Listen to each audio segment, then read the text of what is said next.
শ্রীমদ্ ভগবদ্ গীতা দশম অধ্যায়। ভগবান শ্রীকৃষ্ণ বলেছেন, হে অর্জুন, তোমার বহুজ্ঞানী প্রয়োজনকে শুধুমাত্র এটুকু জেনে রাখো যে আমি মাত্র এক অংশ দ্বারা সকল জগৎকে পরিব্যাপ্ত করে অবস্থান করছি। অর্থাৎ যেহেতু ভগবানের বিভূতি অনন্ত, সেজন্য তিনি মাত্র তার কয়েকটি বিভূতির কথা জানিয়ে অর্জুনকে বলেছেন, আমার বিভূতি সকল জেনে তুমি কি করবে?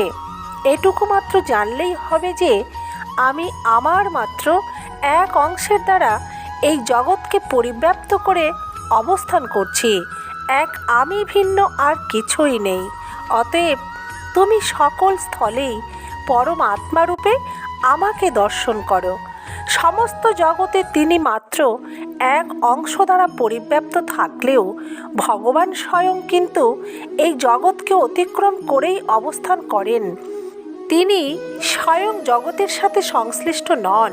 এটিই তার বিভূতির সবথেকে বড় পরিচয়।